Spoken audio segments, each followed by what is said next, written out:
They're funding abortions, demanding Americans comply with their woke climate agenda. They teach people that the U.S. is a system of white supremacy while stripping away your Second Amendment rights. A California Democrat? No.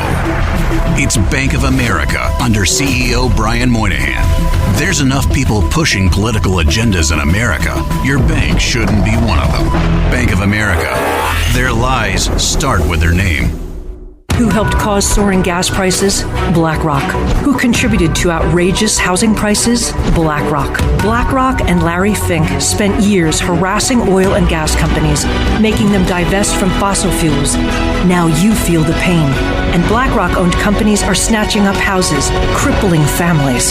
Now BlackRock's former ESG czar, Brian Deese, is Biden's economic advisor, crushing America from within. That's what BlackRock is really about.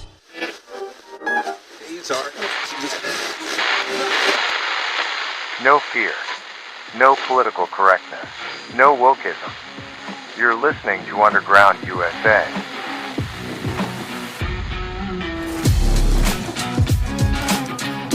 Thanks for downloading, listening, and sharing. My name is Frank Salvato.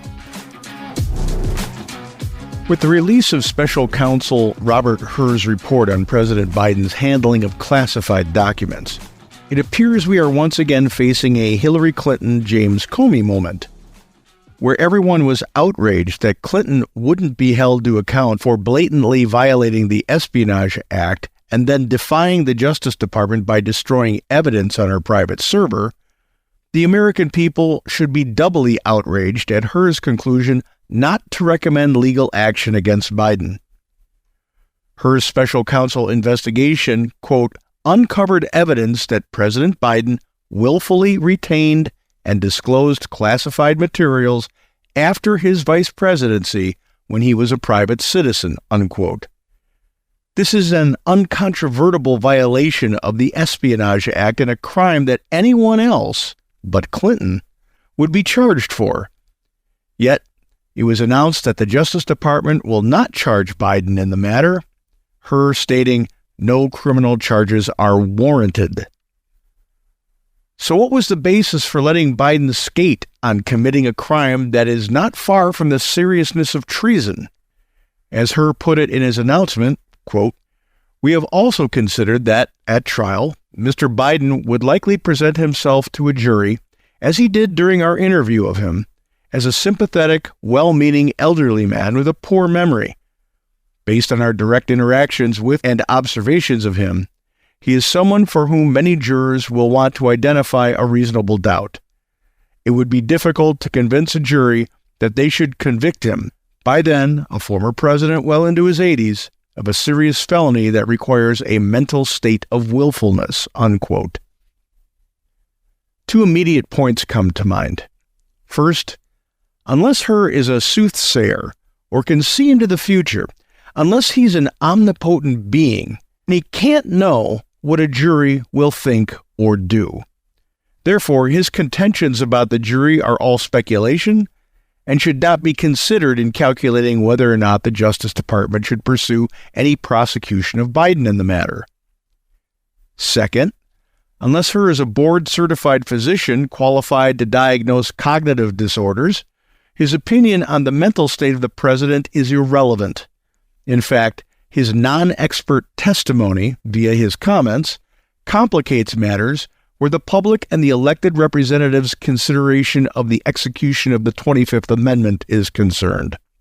Hur's purview was, specifically, to determine whether or not a crime had occurred.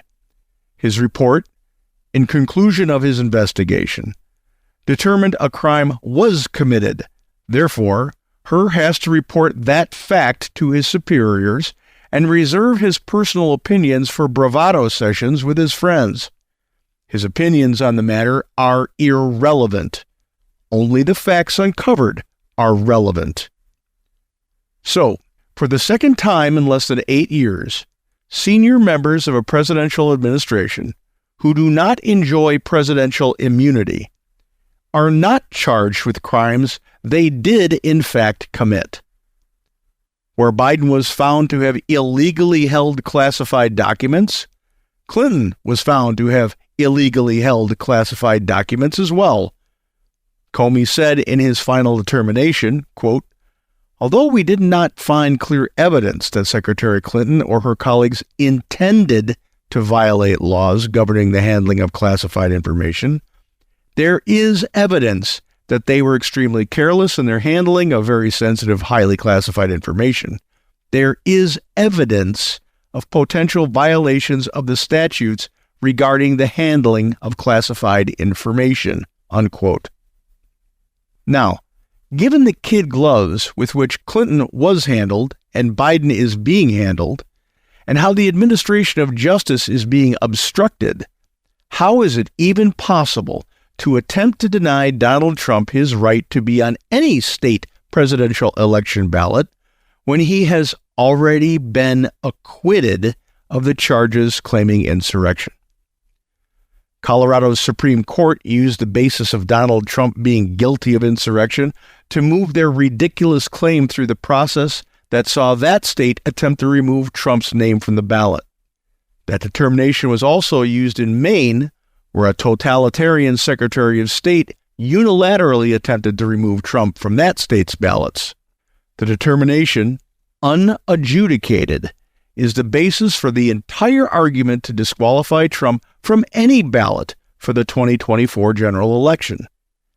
But unless we are suspending the double jeopardy clause of the Fifth Amendment, no adjudication of insurrection can be leveled at the former president. But wait, Frank, when did Trump stand trial for insurrection? The highest legal authority in the United States where presidential misconduct is adjudicated is the legislative branch through the execution of the impeachment process. The, quote, indictment is executed in the U.S. House of Representatives in the form of the actual impeachment, and the, quote, trial takes place in the U.S. Senate with the Chief Justice of the U.S. Supreme Court presiding. The second time the impeachment-happy Democrats, under U.S. House Speaker Nancy Pelosi, Democrat from California, politicized the provision of impeachment, the 117th U.S. Congress adopted one article of impeachment against Trump, incitement of insurrection, stating that he had incited the January 6th attack on the U.S. Capitol. Mr. Trump was found to be indictable according to the majority Democrat chamber. Trump then stood trial in the U.S. Senate on charges of incitement of insurrection on February 9, 2021, a trial which ended on February 13, 2021, with an acquittal on the single charge leveled against him. The jury, the Senate, voted 57-43 to acquit, some 10 votes short of the two-thirds needed to remove a sitting president. Trump was acquitted on the charge of incitement to insurrection. Let me say that again for those with an attention span problem. Donald Trump was acquitted of incitement to insurrection in the only court with authority over presidential misconduct on February 13th, 2021. Acquitted. So, barring the repeal of the Fifth Amendment's protection against double jeopardy, any jurisdiction or authority, any news media outlet or pundit, still abusing the idea that Trump is an insurrectionist is criminally violating Mr. Trump's Fifth Amendment right to protection from being charged twice for the same perceived crime. Joe Biden and Hillary Clinton get to commit crimes and walk away from any charges because, well, we just don't indict sitting presidents or secretaries of states. Insert your eye roll here. But Donald Trump has his Fifth Amendment rights suspended so he can be exposed to illegal and unconstitutional political persecution? I don't know why the brain trust around Trump is not doing this, but his lawyers should be suing the pants off everyone and anyone still abusing the notion that he is an insurrectionist, charging that they are violating the former president's constitutional rights. When we come back, our regular end-of-week segment on America's Third Watch, broadcast on the Salem and Genesis Communications networks. You're listening to Underground USA. Did you know that Yopon is the only tea plant indigenous to the United States? Hi, I'm CJ, the owner of Emerald Coast Tea Company. We have a line of Yopon teas and Yopon tea blends that will open your eyes to tea that is literally made in the USA. Check out our entire line of teas at www.emeraldcoastteacompany.com. Honey, this ain't your mama's tea. Nike is constantly political. Why? Cover. Congressional reports suspect Nike used forced labor in China. Religious minorities were ripped from their families, sterilized, sold to factories. Nike made shoes in those same areas. Congress tried to ban Nike's labor practices. Nike fought back with highly paid lobbyists. Rather than hiring Americans, Nike chose China. John Donahoe, Nike. Stop exploiting foreign labor. Serve your customers, not woke politicians. News, insight, passion. AM 930, The Answer.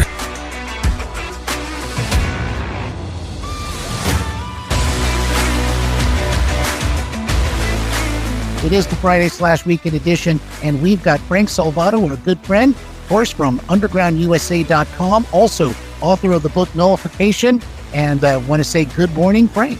Mr. Kyle. Well, I'll tell you, it's not one, it's not two, but it's at least three major stories that have huge impacts.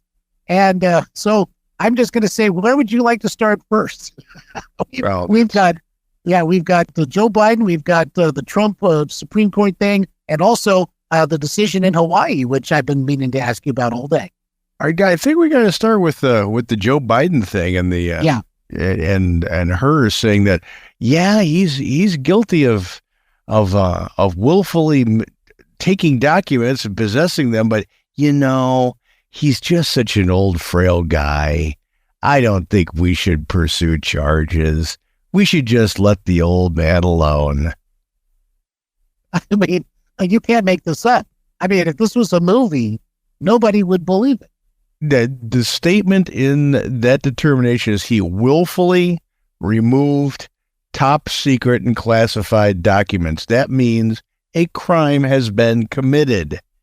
It doesn't matter how nice you are, and it doesn't matter if you can't remember. None of that matters. None of it. He committed a crime. There needs to be action taken by the Department of Justice against him for this crime. The idea that we can't indict a sitting president, well, if he's doing groundbreaking things as far as crime is concerned, then the charges have to break the same ground. So, if the president of the United States walks out of the White House and goes across the Lafayette Park and shoots somebody in the head, do we go, oh, he's just an old guy who doesn't really remember any dates. We shouldn't charge him with murder. It's a crime, and the excuses have to stop. The two-tiered system have to stop. This announcement just echoed of James Comey, just echoed of him saying, yeah, Hillary kind of misplaced all those emails, and she shouldn't have been doing it.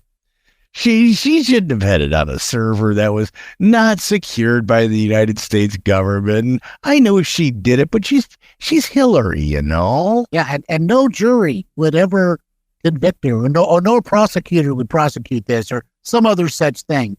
That was, again, just a real cop-out on that. Yeah, I don't care what the special prosecutor or special counsel feels. I just don't care. I don't care what his emotions are about this or what he thinks he can predict a jury will do. It's not his place to say that. This idea that, well, a jury probably wouldn't. Don't care. That's the jury's purview. It's not your purview. You're not a soothsayer. You don't have a crystal ball that gives me exact things that are going to happen into the future. It has nothing to do with what you were tasked to do. Did he or did he not break the law? And the answer, and you provided it, Mr. Special Counsel, is yes. So you must refer this for action then. Yeah, I don't care if he can't remember what he had for breakfast, which he probably can't. Yeah, and a lot of these things happened at a time when arguably he was not in the same state that he is right now. These we're talking years ago, and so it's not contemporaneous. Didn't happen yesterday. No, and then that's another point. If this guy is that bad that he can get away with removing top secret and sensitive data and sharing it with people, that's the other point. Sharing it with people, that's a blatant violation of the Espionage Act. If he's that feeble-minded, why is he a candidate for president of the United States? Indeed. And this is where I think things have changed as of today. Whereas it used to be, that's Uncle Joe and this kind of thing. But now this is, officially on the record. And of course, they're pushing back on it. And he's saying, well, I was dealing with an international crisis, blah, blah, blah. But honestly, it all rings true. And to the voters, it'll just ring true that he is of diminished capacity. Yeah, the president of the United States is that guy on the variety show that's got the 13 plates spinning at the same time. We need someone who can keep all those plates spinning no matter what and still be able to answer questions from a special prosecutor or a special counsel on what he did with top secret material. If he can't perform that job and he can't keep those plates spinning, then I'm sorry, he's got to go. Yeah. So what do you think right now in the Democrat vaunted halls of power? Are they deciding, okay, we got to change the ticket or try to ride this out and then, make a change and have him resign or something, or 25th Amendment, that kind of stuff? They are going to play he's just old. We shouldn't pick on him. What do you hate, senior citizens? That's right. Republicans hate everybody. And especially old senior citizen grandfathers. Indeed, that's exactly what they're going to do. We got the stuff going on with Joe Biden. We've also got the Supreme Court hearing argumentation about the Colorado State Supreme Court decision. And it seemed to me like these justices were, and again, it's hard to really tell exactly where they're coming from, but the consensus seems to be that they're leaning towards, finding in favor of Trump, but you never know. But they were asking some pretty good questions, I think. Well, and that's a good sign when they're asking pointed questions. That means they're deep into considering what it is. When they give a blanket answer without giving comment, that always leaves everybody hanging. So it will be interesting to hear those arguments today. You'll be able to stream them. You can listen to them. It'll be interesting. I was listening to Alan Dershowitz last night, and granted, he's a Democrat, but he's also represented Donald Trump in his impeachment hearings. So, and he's a wealth of knowledge. So he's someone to listen to. Hey, big time. He reminded everybody that the federal elections, it's not just one giant election. It is 50 different elections. And when you count the territories, 51, 52, that the states execute for federal office. So when it comes to defining what is insurrection, what is not, what is an insurrection, what is obstruction, what isn't obstruction, those definitions need to come down to the states. The fact that this is being brought up to the Supreme Court in this quick fashion is interesting in that it almost kind of steps on the toes of the states' rights to execute their own elections for federal office. An interesting argument to get into. But the other thing that he did point out in no uncertain terms, which I think is very interesting, is that the mainstream media's narrative is that no one's ever been charged for insurrection. Trump should be charged for insurrection. No adjudication has taken place. It has. When he was impeached the second time, one of the charges was insurrection. Mm-hmm. So he was impeached, and the Senate acquitted him. So the only court in the United States that matters in presidential actions, which is the court of impeachment, and conviction happens in the House and then in the Senate, it is said he's not guilty of insurrection. So where Colorado, their Supreme Court has said he can't be on the ballot because he's guilty of insurrection, they're flying in the face of an adjudication at the highest court to judge that issue.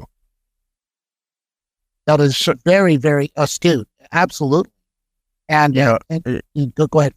Yeah. So, I mean, the idea that you can just say we're ignoring the highest authority on this issue to placate what we want to be reality, that can't be. So because of that alone, Colorado has to be rebuked. Maine has to be rebuked. Any other state that tries to keep him off the ballot under the guise of because he's an insurrectionist, they have to be rebuked because he's been tried and he's been acquitted. And that's it. Well, exactly.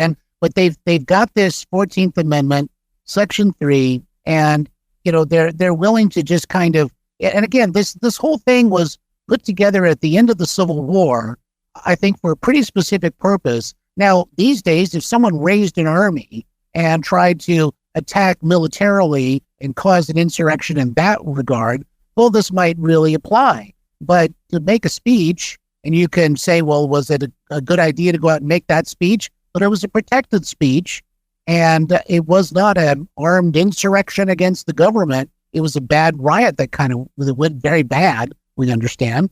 And a lot of people did some things they shouldn't have done, but it doesn't rise to this level of the Civil War. No, it doesn't satisfy the charge of insurrection. So it is moot. Right. Oh, agreed. But of course, they're doing this. A lot of this too is the court of public opinion, because that word insurrectionist is just bandied about like, as you're describing, like it's this thing that's already been decided, but it's just a matter of opinion. And I like what Justice Roberts was talking about, that again, that other states can start booting people off the ballot here and there because they just want to at that point. Yeah, it's okay if public opinion is going to be what we're going to predicate everything on, then OJ should never have walked out of court. Everybody said he was guilty, but the court said he wasn't, and he got to walk.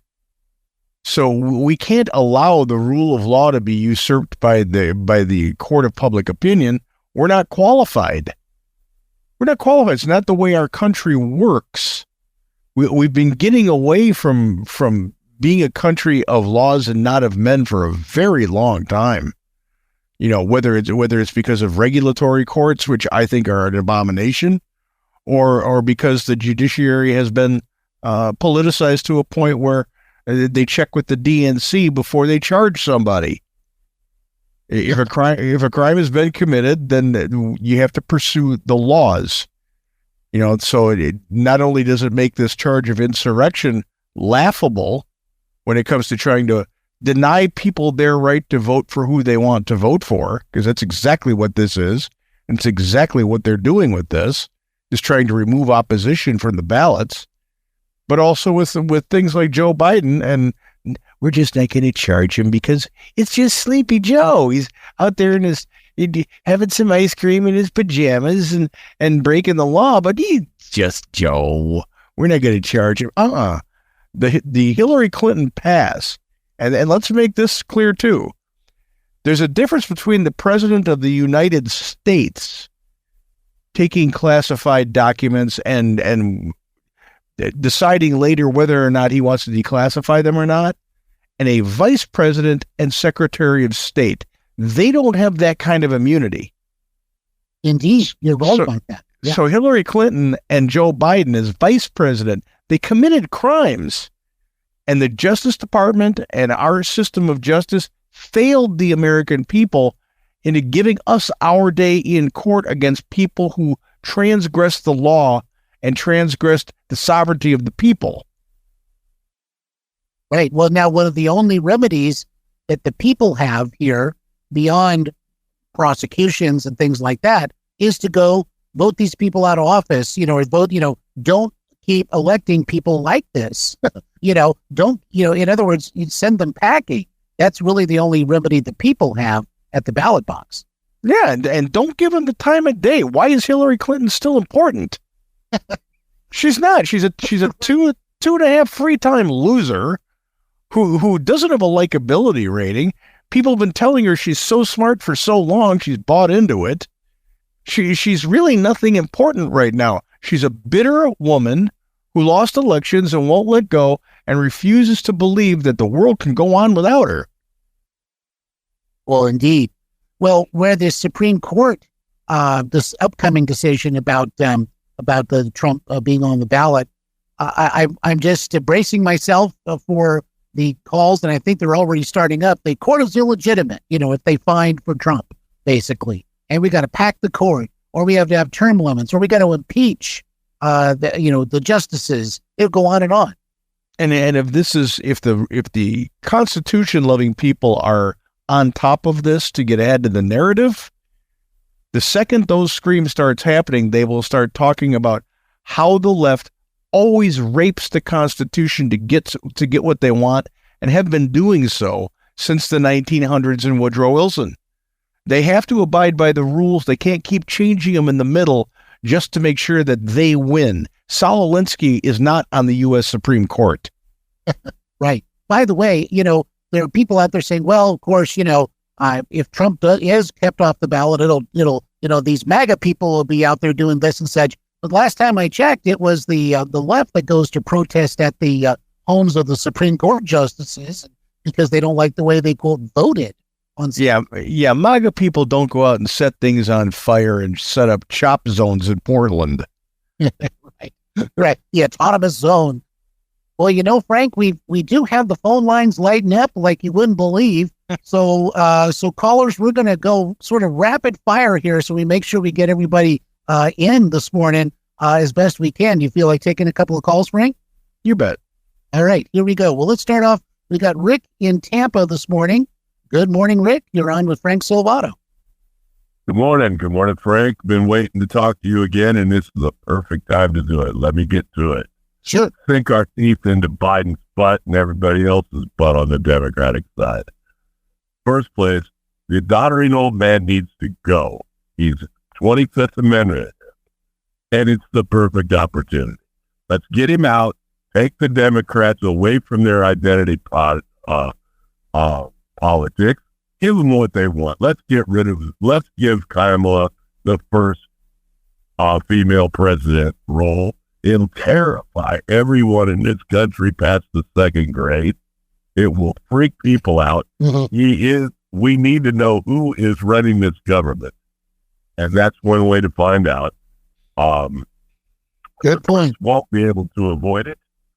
And we will steal that damn card from Michelle Obama.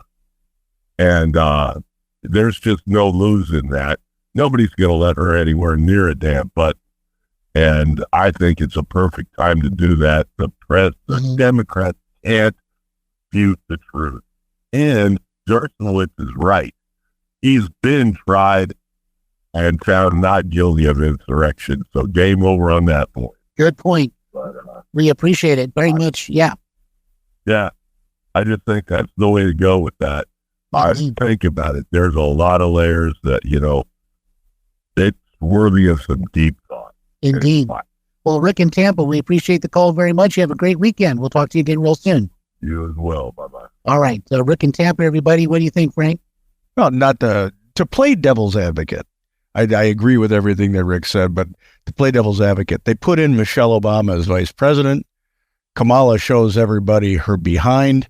Nobody wants her to be president. She drops out before the convention. They nominate Michelle Obama, and now we're facing that horrible future. I know it's none of it's good. There's no silver lining other than to not lose the election. Yeah. That's the only remedy here. You have to win the election. I remember back when Tom Daschle was the Senate Majority Leader, and I said, boy, I can't wait to get rid of this guy. He is so bad for the country. And then he was leaving, and I said, it's happened. Hallelujah. And then we got Harry Reid. Yeah. So I learned a lesson very quickly. Be careful what you wish for, because what you wish for might end up being worse. No kidding. Well, let's head over to the other telephone line here. Mary in St. Pete, you got a quick comment or question for Frank Salvato? I do have a question. I still see pictures of chemtrails and what's in those chemtrails. Mm-hmm. They have samples of planes following what's coming out of those airplanes. But I saw 10 of those airplanes lined up, flying right at the sun about 3 times this week. And pictures are being seen from all over the world with these chemtrails. Wow. And I'm wondering if Frank is seeing these up where he lives, because guess what? If that's going on and they're dropping chemicals down here, everything else of this is irrelevant because of the air is being contaminated. Well, good question. Yeah, so we'll ask Frank. Thanks, Mary. Mary in St. Pete. Frank, what do you think about that? Well, we got clear skies up here, so I'm not seeing chemtrails, and we've got some very sensitive Air Force bases around where I live in the Panhandle. I'm not saying that it's not happening. I'm just not seeing evidence where I live. That said, I don't put anything past the Pentagon and the DOD and the deep state apparatus about testing on the American people. After COVID, all bets are off. Yeah, you're right. I mean, you never know. Yeah, and you've got a group of people at the globalist level who get together at the World Economic Forum talking about population, purposely reducing population, trying to take over the food supply and everything else, and you have to give things like Mary's talking about some thought these days. You can't go back to the 70s where, she sounds like she's been smoking the wacky weed this morning, because it turns out that 95 times out of 100, the conspiracy theory turns into, well, there was a lot of truth to that. Right. Yeah, exactly. So you always have to keep an open mind, be critical, and try to figure things out. Well, and until we can dismantle the bureaucracy in the deep state to be able to get straight answers instantaneously without the governmental apparatus obstructing and trying to keep things from us, all questions are on the table. Indeed. Well, I'll tell you what, we got just a couple of minutes here, but we got a couple of callers we want to get in. We've got Anthony in Tampa this morning. Good morning, Anthony. Good to talk to you again. Good morning, Kyle, Frank. Frank, I have an old picture, not so old, of the 2 guys walking out of the Oval Office. Obama has his hand over Biden's shoulder. So tell me there's not a favor being delivered there.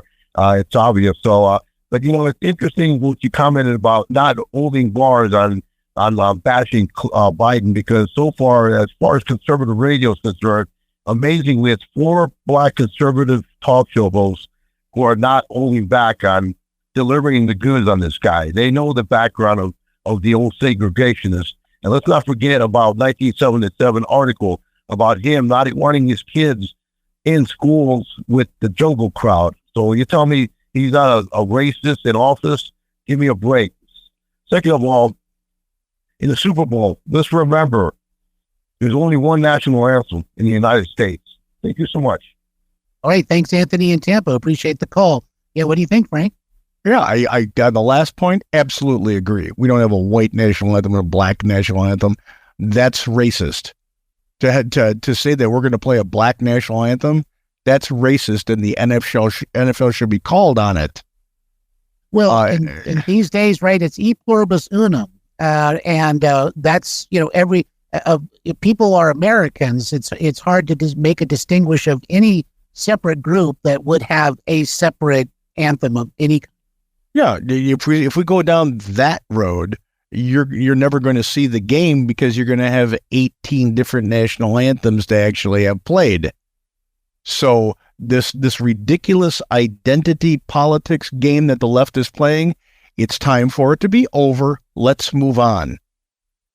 Yeah. Is there racism in the United States? There's a little bit, but there's nothing like there used to be. We've overcome it. We fought a war. 600,000 people died.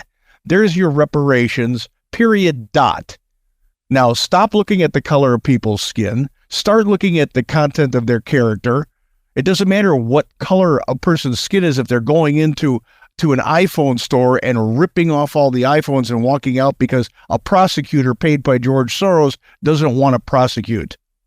That just means the person's a jerk and needs to be prosecuted. Stop looking at the color of people's skin. It's stupid to do so. Well said. Well said. Frank, it's been great talking with you this morning, and we'll look forward to talking with you again on Monday morning. You have a great weekend. Stay low, my friend. If you like the podcast, subscribe, leave a comment, rate it if your platform lets you. Be sure to head on over to undergroundusa.com to sign up for our Substack, which comes straight to you, circumventing the censors and the fact checkers, because we both know that they're worthless, and that's been proven over time. And be sure to pick up your copy of Nullification, the Case for Decentralizing the Federal Government, available in Kindle and paperback over at Amazon.com.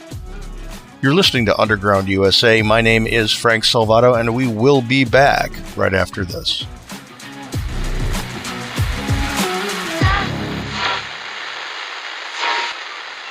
This podcast is a production of the Compass Point Group.